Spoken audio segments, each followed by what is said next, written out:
안녕하십니까? 손상대TV의 준PD입니다. 이재명이 지난 8일 중국 싱하이밍을 만났다가 지금 된통 혼나고 있지 않습니까, 신규 여러분? 왜겠어요? 네? 이재명은 나름 싱하이밍을 이용해 보려고 한 겁니다. 뭘로? 후쿠시마 처리수로. 통하지도 않는 후쿠시마 처리수를 중국까지 끌어들여가지고 어떻게든 선전선동을 하려고 했는데 오히려 어떻게 됐습니까? 이재명이 오히려 판을 깔아준 거 아니겠습니까? 오히려 중국에게 이용을 당했죠. 망신도 이런 망신이었고 참사도 이런 참사가 없다라는 겁니다. 자, 실제 싱하이밍이 어땠습니까? 원고 15분을 꺼내가지고 윤석열 정부를 비판했어요. 심지어 이재명을 친구라고 생각한대요. 네? 이럼에도 불구하고 이재명은 어떻습니까? 이걸 그냥 이렇게 멍하니 지켜만 보고 있었다라는 겁니다. 이게 얼마나 어이가 없습니까, 신규 여러분? 네? 얼마나 어이가 없어요.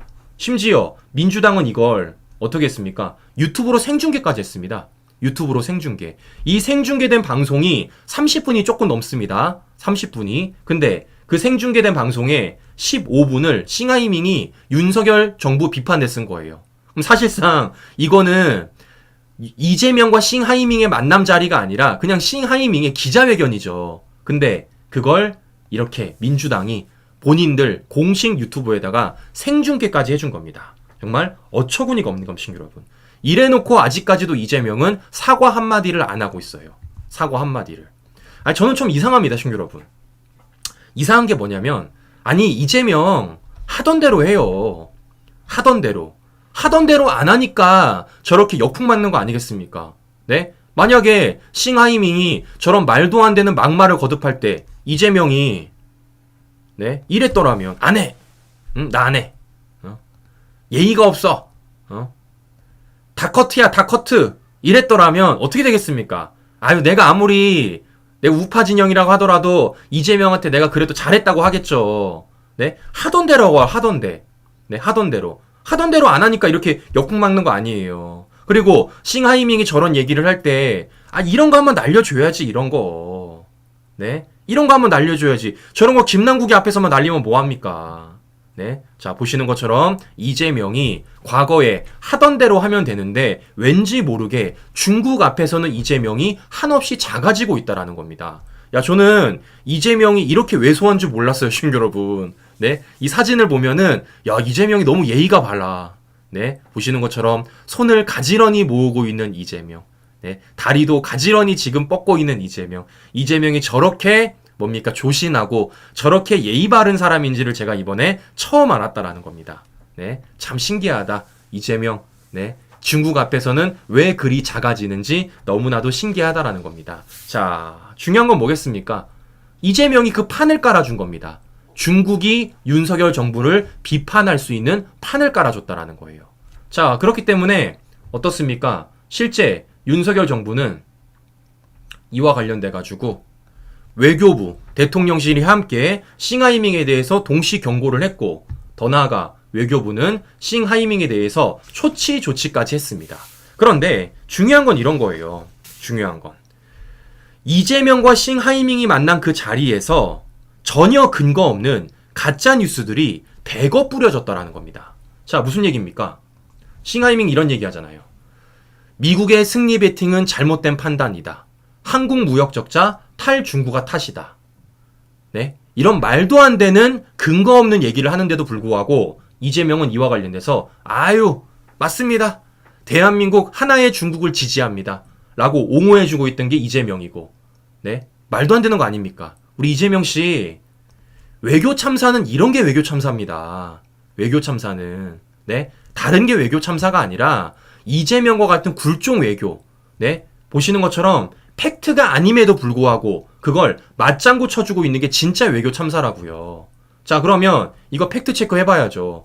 정말 싱하이밍의 말처럼 한국 무역 적자가 탈중국가 탓이냐? 전혀 아니라는 거예요.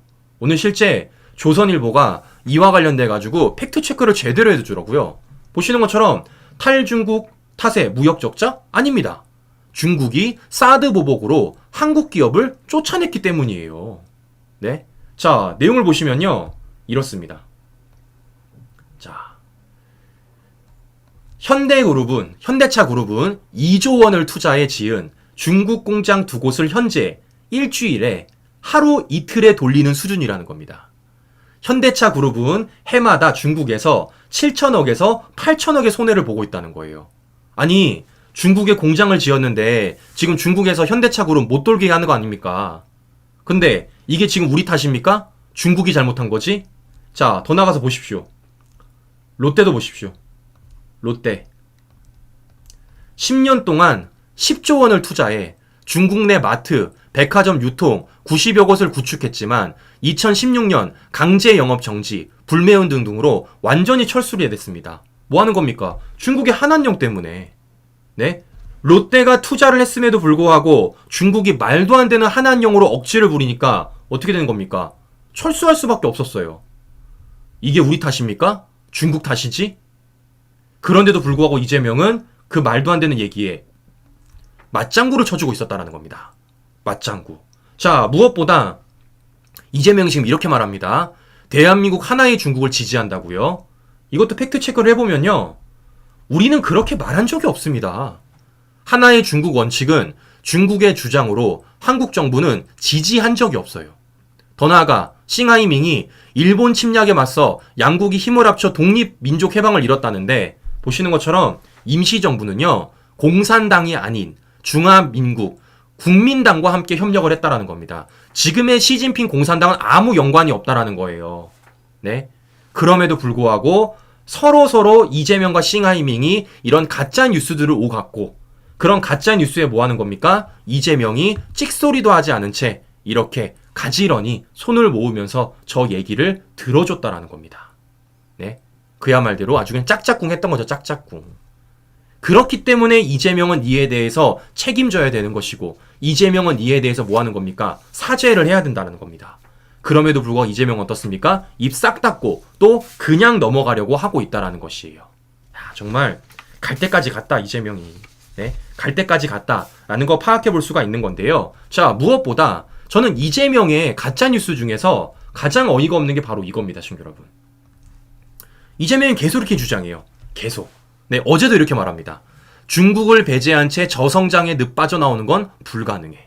그러니까 계속해서 중국 얘기를 하면서 우리 경제가 살기 위해서는 중국에게 의존을 해야 된다라는 식으로 지금 이재명이 얘기를 하고 있는 겁니다. 근데 이거 제가 여러 차례 팩트 체크를 해드렸지만 뭐 하는 겁니까? 아니에요. 아닙니다. 오히려 우리가 탈중국을 하면서 전 세계가 지금 탈중국을 하면서 오히려 중국을 떠나 한국으로 외국인 투자가 역대 최대라는 겁니다. 보시는 것처럼 39.8%가 상승됐어요. 사상 최고치라는 거예요. 네. 탈중국화들을 통해서 오히려 우리가 더 많은 외국인 투자를 받고 있다라는 겁니다. 그럼 중요한 건 뭐겠습니까? 이 탈중국화에 이은 외국인 투자를 우리가 더 많이 받을 수 있도록 정책을 만들어야 되는 거 아니겠습니까? 그래서 지금 윤석열 정부가 하고 싶어 하는 게 뭐예요? 이겁니다. 법인세 인하. 왜냐? 실제적인 통계가 있거든요. 법인세를 뭡니까? 문재인 정권에서 법인세를 올리니까요. 외국인 설비 투자 주요국 중 우리나라가 최대로 감소를 한 적이 있어요. 보십시오. 이만큼이나. 네. 문재인 정권이 법인세를 올리니까요. 외국인들이 투자를 안 하는 겁니다. 반면에 이명박 정부 시절 법인세를 낮췄더니 외국인 투자가 늘었습니다. 내용 보세요. 2008년 법인세 최고 세율을 25%에서 22% 인하했는데 글로벌 금융위기 기간임에도 불구하고 2009년에서 2011년 외국인 설비 투자가 130% 가까이 급증을 했다라는 거예요. 자, 보시는 것처럼 법인세가 몇 프로냐에 따라서 외국인 투자가 어마어마해질 수도 있고 어마어마하게 줄 수도 있다라는 겁니다. 그렇기 때문에 어떻습니까? 지금 탈중국으로 인해서 외국인 투자가 우리에게 들어오는 이 시점에 우리가 뭘 하자는 겁니까? 법인세를 인하할 필요가 있다는 거예요. 그게 바로 지금 윤석열 정부의 정책이라는 겁니다. 근데 이재명은 아직도 뭐 하고 있습니까? 중국 얘기를 하고 있는 겁니다. 중국 얘기를. 시대가 지금 어떻게 흘러들어가고 있는지, 세계가 지금 어떻게 흘러가고 있는지 전혀 아는지 모르는지 뭐 하는 겁니까? 오로지 자신의 정치적 입지만을 위해서 나 혼자 살겠다고 말도 안 되는 주장을 하고 있는 거예요. 더 웃긴 건 뭔 줄 아세요? 이런 윤석열 정부의 법인세 인하 발표와 관련돼서 딴지 걸고 있는 게 누구예요? 이재명입니다. 초부자 감세라고. 네? 오히려 외국인 투자를 우리가 더 받을 수 있는 기회에 뭐 하는 겁니까? 발목 잡고 있는 게 이재명 민주당이라고요. 근데 제가 말씀드렸죠. 법인세 인하 초부자 감세 아닙니다. 중소기업 9만 개의 세부담이 주는 거예요. 중소기업 9만 개. 자, 그럼 시청자 여러분 보십시오. 지금 윤석열 정부가 하겠다라는 법인세 인하. 이거 완전 일석이조 아닙니까? 일석이조. 법인세가 인하되면 중소기업 9만 개의 세 부담이 줄어서 중소기업이 더 활성화될 수 있고 고용이 늘 수 있습니다. 더 나아가 법인세가 인하되면 뭐 하는 겁니까? 외국인 투자가 더 늘 수 있는 거예요. 외국인 회사가, 외국인 설비가 우리나라에 더 많은 공장들을 짓는다고요. 그럼 어떻게 되겠습니까? 고용이 창출될 수가 있고 우리 경제에 굉장한 도움을 줄 수가 있는 겁니다. 이런 일석이조가 바로 법인세 인하인데 이재명은 뭐 하는 겁니까? 말도 안 되는 주장을 펼치면서 윤석열 정부의 발목을 잡고 있다라는 거예요. 뭐 하는 겁니까? 나 혼자 살겠다는 거죠. 나 혼자. 자신만의 정치적 입지를 위해서, 자신의 사법 리스크를 뭉개기 위해서 나 혼자 살겠다고 아직까지도 중국몽을 외치고 있는 게 바로 이재명이라는 겁니다. 정신 차리세요. 네? 지금 대한민국이 이때가 아닙니다.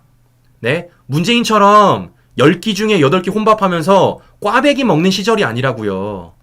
문재인처럼 과거 중국몽을 외치던 그 시절이 아니라는 겁니다. 시절이 바뀌었다. 시각이 세계가 바뀌었다. 완전한 트렌드가 바뀌었다라는 겁니다. 보시는 것처럼 윤석열 대통령은 그 글로벌 스탠다드를 읽고 법인세 인하를 주장하고 있는 가운데 이재명은 뭐 하고 있습니까? 전혀 아무것도 모르는 채 자신만의 정치적 입지를 위해서 선전선동을 이어나가며 거기다가 중국까지 끌어들이려다가 지금 역풍 맞는 거 아니겠어요. 지금 여러분, 이게 바로 우리가 정권 교체를 해야 됐던 이유인 거죠. 야, 생각해 보십시오. 저런 사람이 대통령이 되었다 생각해 보세요. 야, 정말 끔찍합니다. 끔찍해요.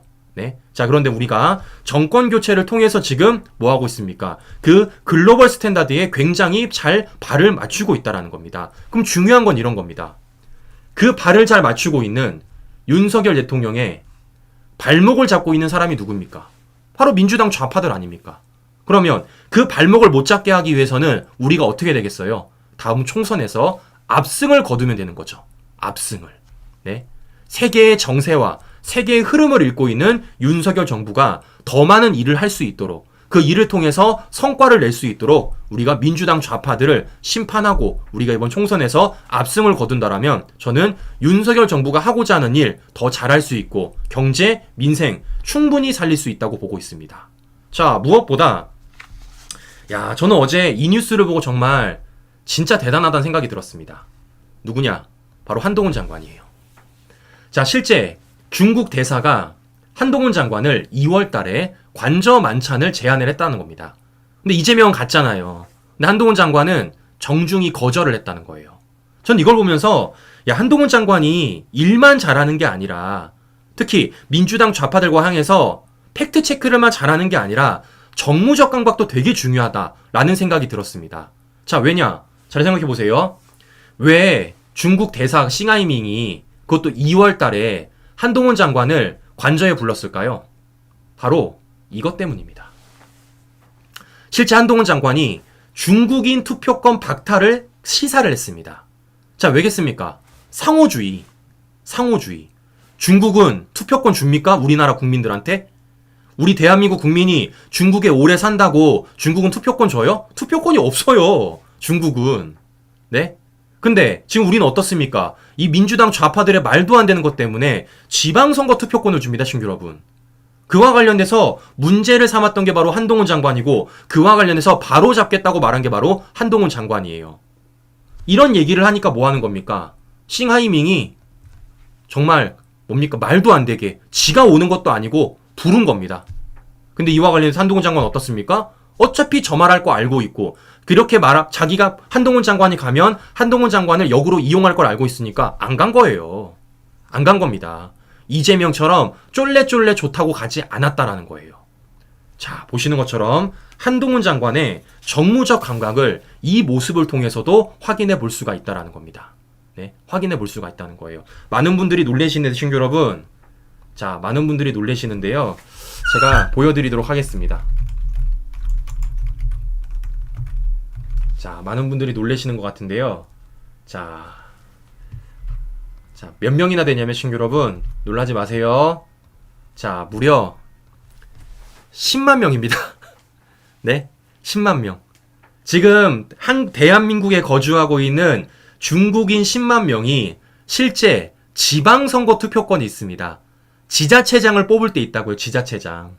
이것에 대해서 지금 뭐 하는 겁니까? 문제를 삼고 있는 게 한동훈 장관 법무부라는 거예요. 이거 지금 실제적으로 개정하기 위해서 법안까지 지금 마련을 하고 있습니다. 이러니까 뭐 하는 겁니까? 싱하이밍이 한동훈 장관 불러다가 한 소리 하려고 했는데 한동훈 장관 뭐 하는 겁니까? 안 간 겁니다. 네, 안 간 거예요. 당연히 안 가야죠. 네. 자, 보시는 것처럼 이재명과 달리 뭐 하는 겁니까? 한동훈 장관의 정무적 감각이 매우 뛰어나다. 그리고 뭐 하는 겁니까? 이재명은 국가와 국민을 위해서 정치를 하는 게 아니라 본인 혼자만을 위해서 정치한다라는 걸 한동훈 장관과 비교해 볼 수가 있는 거예요. 한동훈 장관 어떻습니까? 정말 국가와 국민을 위해서 할 일 하고 있고 할 말 하고 있지 않습니까? 더군다나 중국 대사 싱하이밍이 말도 안 되는 주장할 걸 뻔히 알고 있기 때문에 그냥 거절해버린 겁니다. 근데 이재명은 뭐 하는 겁니까? 어떻게든 본인의 정치 인생 이어가 보자. 어떻게든 본인의 사법 리스크 물타기 해보자. 싱하이밍한테 갔다가 지금 오히려 어떻게 하고 있어요? 역으로 이용당해서 역풍 맞고 있는 게 바로 이재명이라는 겁니다. 자, 우리가 왜 정권 교체를 했어야 됐는지, 우리가 왜 다음 총선에서 압승을 거둬야 되는지 그 이유가 점점 더 밝혀지고 있는 것입니다, 여러분. 자, 이렇기 때문이라도 지치지 마시고요. 우리 힘내가지고 다음 총선 반드시 압승 거둬야겠다라는 말씀 전해드리면서 다음 소식 전해드리도록 하겠습니다. 자, 우리 아직까지 좋아요 안 누르신 분들 좋아요 꾹 눌러주시고요. 우리 구독 버튼 안 누르신 분들 구독 버튼 꾹 눌러주십시오. 자, 우리가 다음 총선에서 압승을 거두기 위해 또 한 곳이 정상화가 되어야 되는 곳이 있습니다. 바로 어디입니까? 선관위입니다. 선관위.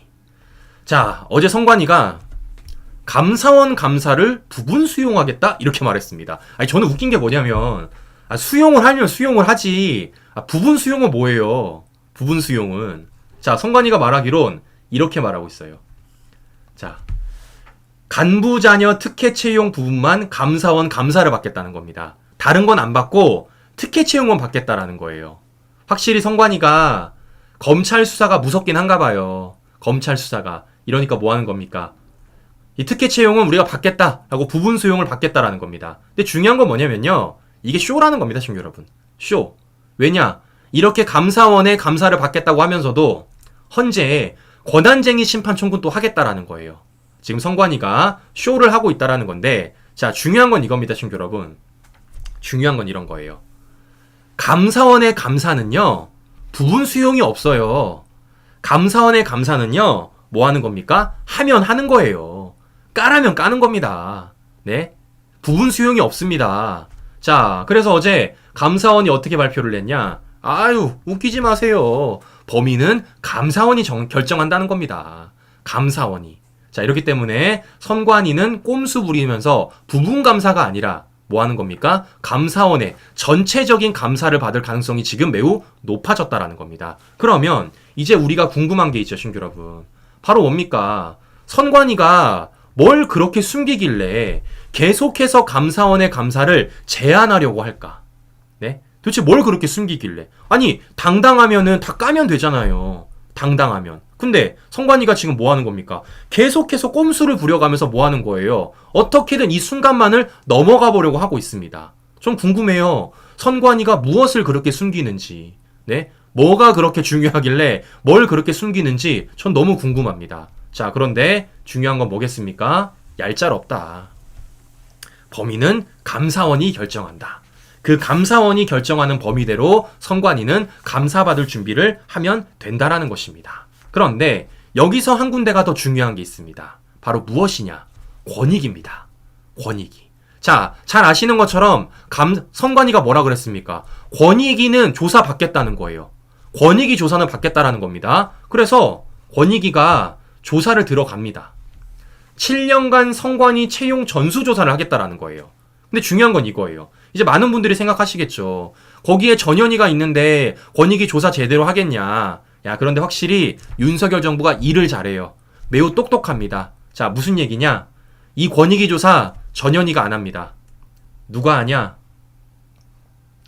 이번 조사는 이달 말 임기가 끝나는 전현희 위원장이 아니라 정승윤 부위원장이 주도를 한다는 겁니다. 이 정승윤 권익위 부위원장 어떤 사람이냐면요. 바로 윤석열 대통령이 임명한 사람입니다. 친구 여러분. 윤석열 대통령이. 그러면 권익위 조사가 전현희가 아닌 윤석열 대통령이 임명한 정승윤 부위원장을 주도로 맡는다라는 거예요.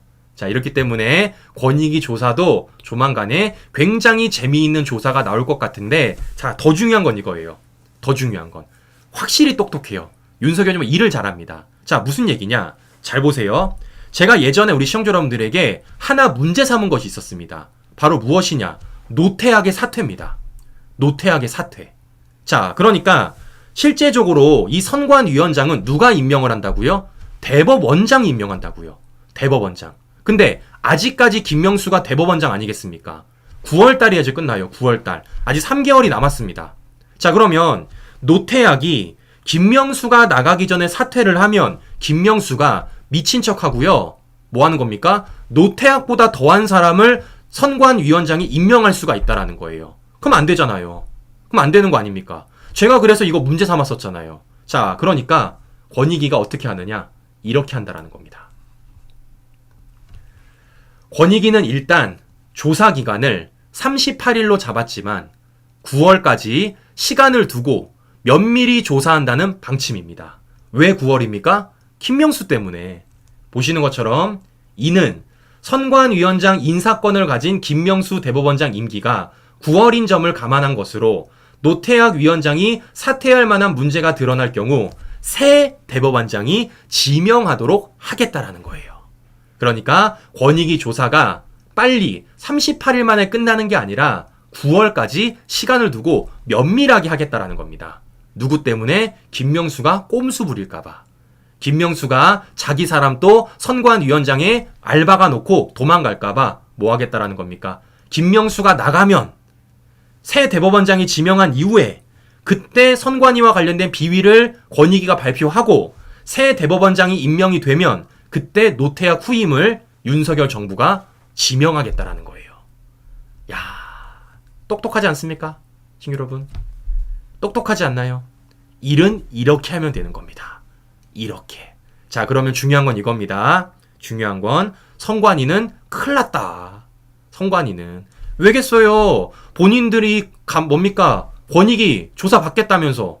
본인들이 말했잖아. 권익위 조사 받겠다고. 그러면 이 권익위는 뭐 하겠다는 겁니까? 빨리 안 끝낸다는 거예요.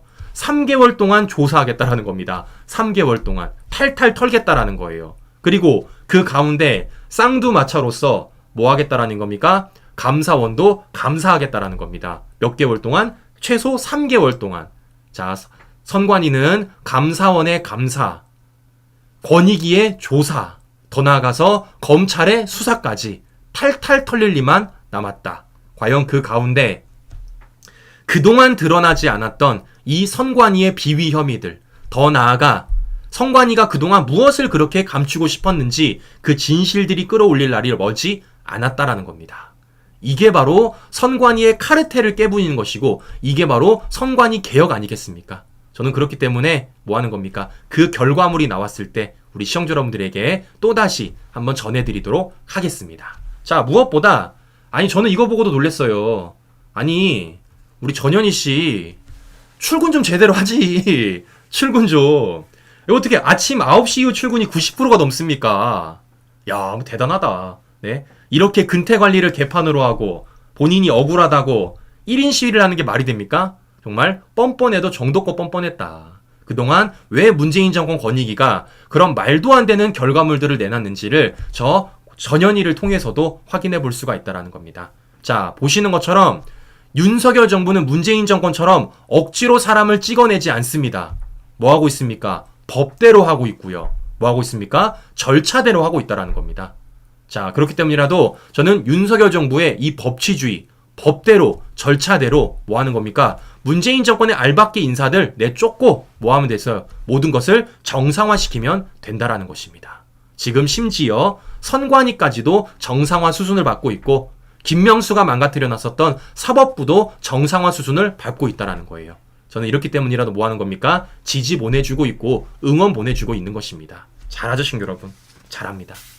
자, 보시는 것처럼 이재명의 선전선동쇼, 감사원의 꼼수, 이 모든 것들이 다 역풍을 맞고 있습니다. 자, 그런데 또 쇼부하다가 역풍 맞고 있는 사람이 한 명이 더 있습니다. 자, 그 사람이 누구냐면요, 바로 송영길입니다. 자, 얼마 전이죠. 송영길이 자진출두쇼, 2차 자진출두쇼를 했죠. 그래서 지금 뭐 하고 있습니까? 언론의 역풍을 맞고 있습니다. 왜겠어요? 검찰이 수사를 너무 잘해놨거든요. 자, 무슨 얘기냐? 송영길이 과거에 강내구와 관련돼가지고 어떻게 얘기를 했는지 제가 우선 영상을 보여드리고 다시 방송 진행해 보도록 하겠습니다. 제가 저번에도 보여드렸는데 혹시 못 보신 분들을 위해서 제가 송영길이 이 돈봉투와 관련된 강내구와 관련해서 어떻게 말을 하는지 한번 직접 들어보세요. 그것도 뭐 가서 보겠습니다만, 강내구 감사님은 지난 총선 때 출마를 포기하고 수자공사 감사가 되셨기 때문에 저의 전당대회 때는 캠프에 참석을 할 수 있는 신분과 위치가 아니었다는 점만 말씀드리겠습니다. 자, 보십시오, 신규 여러분. 송영길의 말에 따르면 강내구가 뭐라는 겁니까? 당시 감사위원이었기 때문에 상임이사였기 때문에 뭐 하겠다라는 거예요. 선거에 캠프에 관여를 안 했다라는 겁니다. 그게 바로 송영길입니다. 그런데 검찰이 뭐 찾아냈어요? 아니다. 그 송영길 거짓말이다. 강내구 송영길과 협의를 하고 이정근을 내세우고 캠프 상황을 보고받았다라는 겁니다. 강내구가 송영길 캠프에 깊숙이 개입을 했다라는 거예요. 근데 그게 누구랑 협의를 한 거라는 겁니까? 송영길이랑 협의를 했다라는 겁니다. 그걸 검찰이 찾아낸 겁니다. 즉, 송영길의 저 파리 기자회견이 거짓말이라는 거죠. 그러면 검찰은 이걸 어떻게 찾아냈느냐? 바로 강내구가 가도 넘어갔어. 어디를요? 국회를요. 네? 아니, 수자원공사 상임이사가 국회 출장을 왜 이렇게 많이 가? 보십시오. 강내구 민주당 전대 직전 2개월 국회 10번 출장. 돈봉투 살폰 날에는 1박 2일 국회 출장까지 했다라는 겁니다. 아주 그냥 국회 출장을 많이 하셨죠. 많이 하셨죠. 이런 근거 자료와 이런 정황 증거를 두고 검찰이 이 송영길의 거짓말을 찾아낸 겁니다. 보시는 것처럼 송영길이 지금 왜 2차 출두쇼를 하고 있는지를 확인해 볼 수가 있죠. 2차 출두쇼를. 네. 감옥 갈 것 같으니까 그런 거죠. 감옥 갈 것 같으니까. 자, 그렇기 때문에 제가 볼 때는 송영길이가 이번 주말에는 잠을 못 잘 것 같아요. 왜냐? 오늘 내일 지나면 월요일 날 뭐가 있습니까? 바로 윤관석, 이성만의 체포동의안 표결이 있습니다. 다음 주 월요일 날. 자, 그렇기 때문에 아마 윤관석이나 이성만이나 더 나아가서 돈봉투를 받은 현역 국회의원들, 그리고 송영길까지 아마 잠 못 이룰 주말이 될 것 같은데요. 과연 다음 주에 어떤 결과가 나올지 잘 지켜보고 또 우리 시청자 여러분들에게 전달드리도록 하겠습니다. 자, 보시는 것처럼 금을 굉장히 촘촘히 짜고 있죠. 자, 그렇기 때문에 과연 송영길과 관련돼서 어떤 또 수사 결과가 나올지 잘 보도록 하겠습니다. 자, 이상 방송 정리하도록 하겠습니다. 오늘 토요일입니다, 친구 여러분. 우리 행복한 주말 보내시고요. 저는 다음 방송에서 다시 뵙도록 하겠습니다. 우리 긴 시간 끝까지 시청자 여러분 감사합니다.